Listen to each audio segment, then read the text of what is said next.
Professor Bruno, de volta à continuação da nossa aula a respeito da resolução 21.538 do ano de 2003.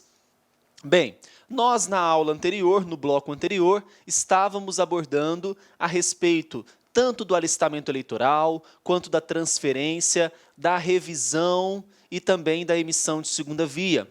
Falamos também a respeito dos batimentos e falamos também a respeito da revisão do eleitorado.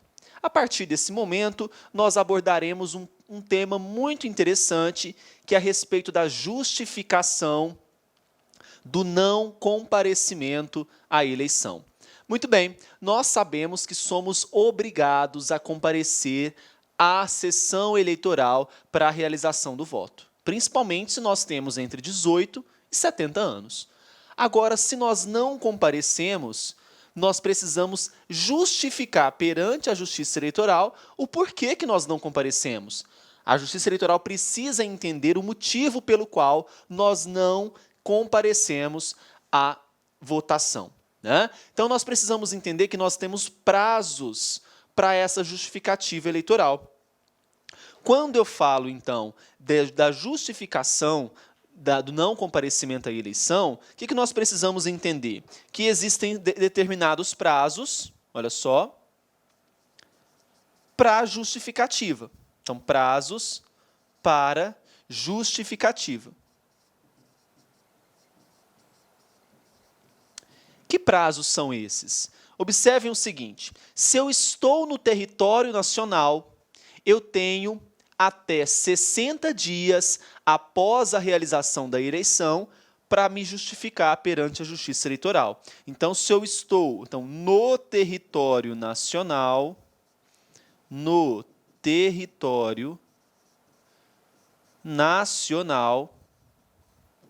eu tenho até 60 dias,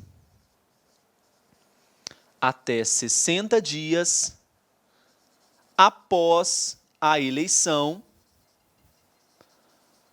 para eu me justificar perante a Justiça Eleitoral. Agora, se eu não estou no território nacional, estou no exterior. Então, veja só, estando no exterior, eu tenho prazo de até 30 dias, após a entrada no território nacional. Após a entrada no território nacional.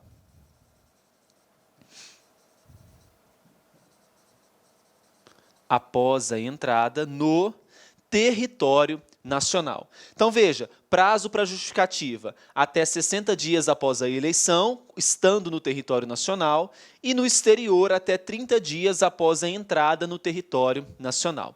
Uma outra observação muito importante aqui para nós, olha só, quando eu falo de justificativa e prazo, né, que nós acabamos de citar, o que nós precisamos entender aqui, pessoal? Veja só. Suponhamos que a eleição ela ocorreu no dia 2 de outubro. Se eu estou no território nacional, aqui é o primeiro turno, ó. Então, houve primeiro turno no dia 2 de outubro, depois houve segundo turno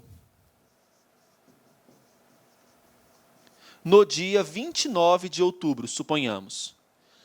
Não votei no primeiro turno, não votei no segundo turno. O prazo de 60 dias, que é o prazo para justificativa, ele inicia no segundo ou no primeiro turno? Isso é uma pergunta muito interessante de prova. Você precisa lembrar que cada turno é uma eleição. Então, se você não votou no primeiro turno, conta mais 60 dias desse primeiro turno. Não votou no segundo turno, conta mais 60 dias até 60 dias do primeiro e até 60 dias do segundo turno para ambas as situações. Então, muita atenção. Porque muitos vão achar que eu começo a contar esse prazo de até 60 dias somente após o segundo turno. Não, cada turno é uma eleição, assim como plebiscitos, referendos, eleições extemporâneas,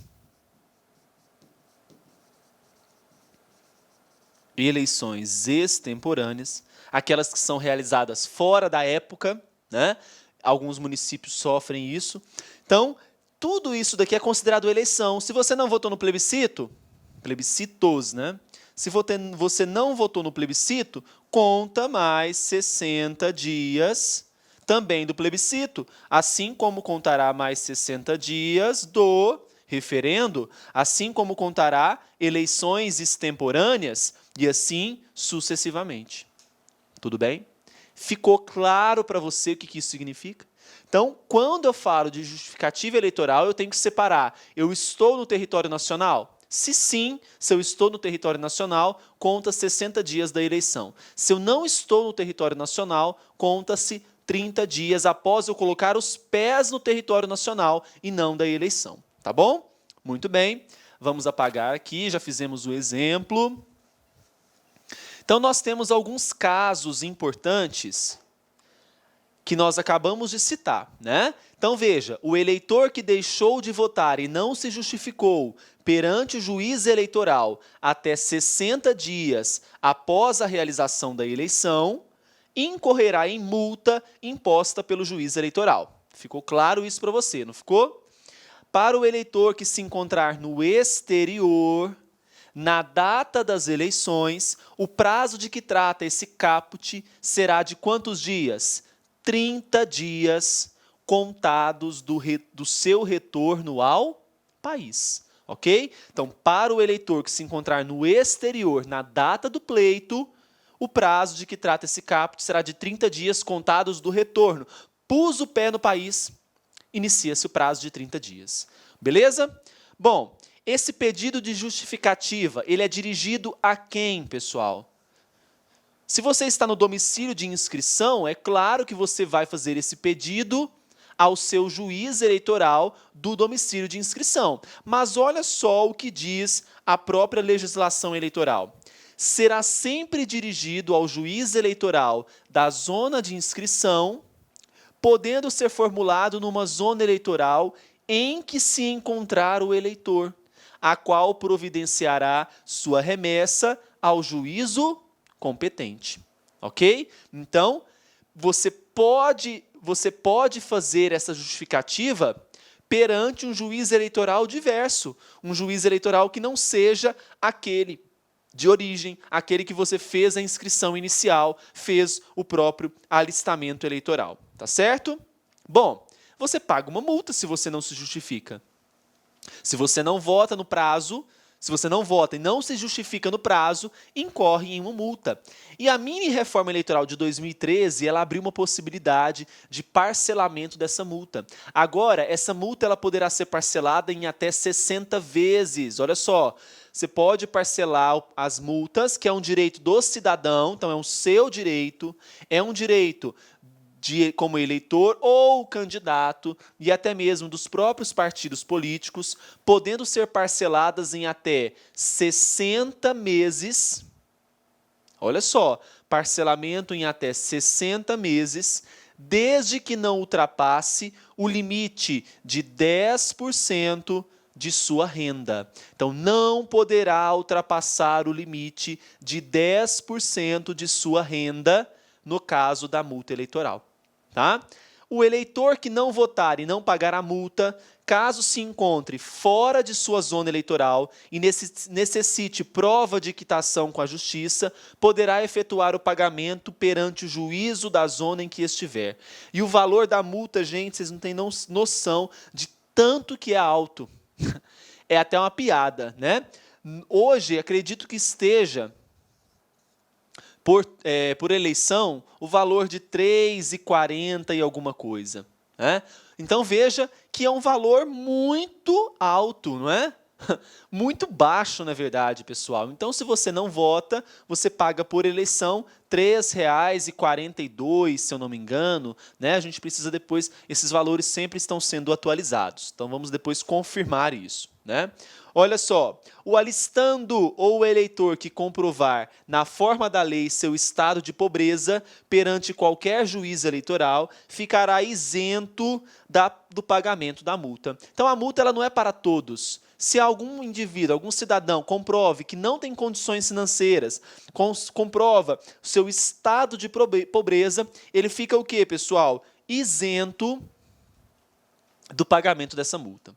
Tá certo? Veja, eu tenho ainda algumas hipóteses em relação ao cancelamento do título de eleitor. Quais são essas hipóteses? Vamos nos atentar ao seguinte. Se você, por exemplo, deixa de votar em 3 eleições consecutivas, aí nós precisamos conceituar agora o que são eleições consecutivas. O que são eleições consecutivas? Eleições consecutivas vamos imaginar que no ano de 2016, nós temos, então, primeiro turno no município X, aí tem o segundo turno, aí tem um plebiscito. Isso daqui são eleições consecutivas. Tá? O primeiro turno, já falei para vocês, é considerado uma eleição, o segundo turno uma outra eleição e o plebiscito uma outra eleição. Cada turno é uma eleição, desta maneira são consideradas eleições consecutivas. Então, se eu não voto em 3 eleições consecutivas, salvo se houver apresentado justificativa para a falta ou efetuado o pagamento de multa, ficando excluídos do cancelamento os eleitores que, por prerrogativa constitucional, não estejam obrigados ao exercício do voto. Então, muito bem, veja só. Eu deixei de votar em 3 eleições consecutivas. Eu estou sujeito ao cancelamento do título. Eu não regularizei, meu título ele poderá ser excluído do cadastro eleitoral. Ok? Então, atenção, já falei para vocês que na contagem das 3 eleições, conta-se primeiros turnos, plebiscitos, referendos, né?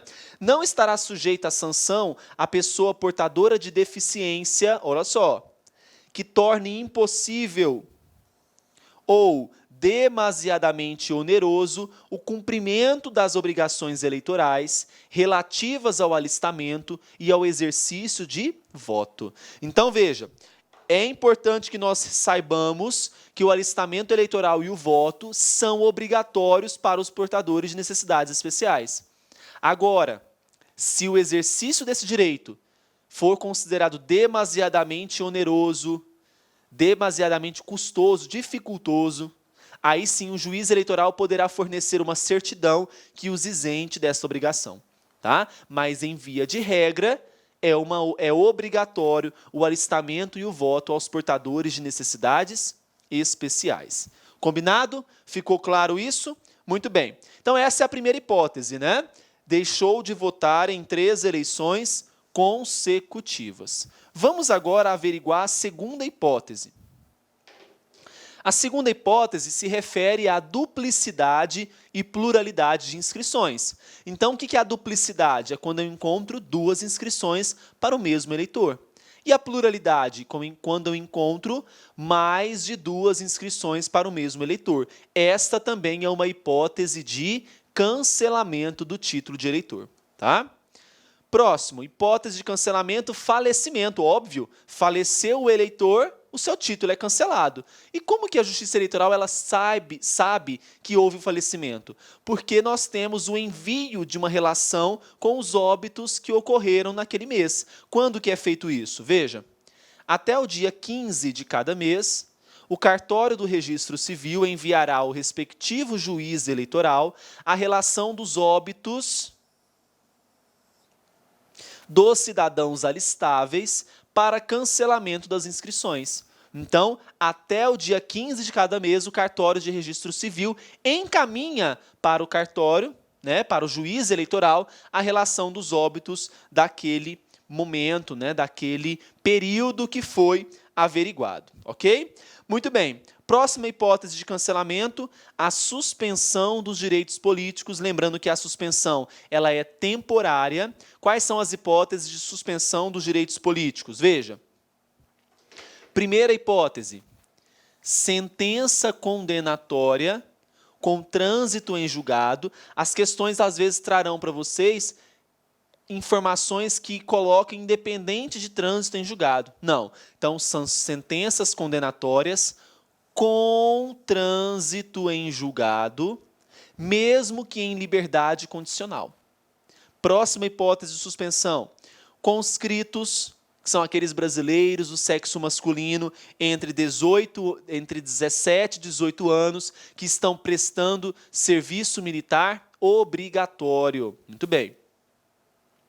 Improbidade administrativa, também é uma hipótese de suspensão dos direitos políticos.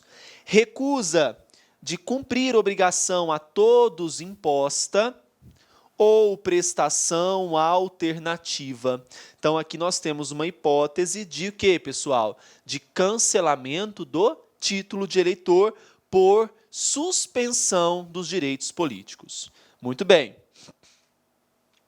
Além da hipótese de suspensão, nós temos a hipótese de perda dos direitos políticos, que também possibilita o cancelamento do título. Veja, quais são as hipóteses? Cancelamento da naturalização brasileira e aquisição voluntária de outra nacionalidade, abrindo mão da nacionalidade brasileira. Ok? Então, tanto a perda quanto a suspensão dos direitos políticos são hipóteses de cancelamento do título de eleitor. Tudo bem? Veja só, pessoal, visto isso, nós poderemos passar agora para responder uma série de questões a respeito da resolução número 21.538 de 2003. Estão preparados? Vamos então à nossa primeira questãozinha. É a questão do ano de 2013, técnico judiciário do TRE do Mato Grosso do Sul. Veja só. Com base na resolução do TSE número 21.538 de 2003, assinale a opção correta. Olá, meus amigos, minhas amigas, gostou da aula do professor Bruno Oliveira? Grande professor aqui do LA Concursos, vocês podem ter certeza que o professor Bruno é um dos melhores professores de Direito Eleitoral do Brasil. Nós aqui do LA Concursos, nós temos uma proposta pedagógica super diferenciada para os concursos de tribunais regionais eleitorais. Então, se você está estudando para qualquer concurso para tribunais regionais eleitorais, acesse o nosso site, o laconcursos.com.br, que nós estamos oferecendo cursos completos para o cargo de analista e para o cargo de técnico judiciário, diversos cargos. Olha só, outra coisa importante, aqui no LA Concurso nós trabalhamos com preços populares. Vocês podem ter absoluta certeza que é o melhor custo-benefício do mercado. Tá certo, meus amigos? Então acesse nosso site aí para você continuar assistindo essa super aula do professor Bruno Oliveira. Forte abraço, tchau, tchau. Clique lá.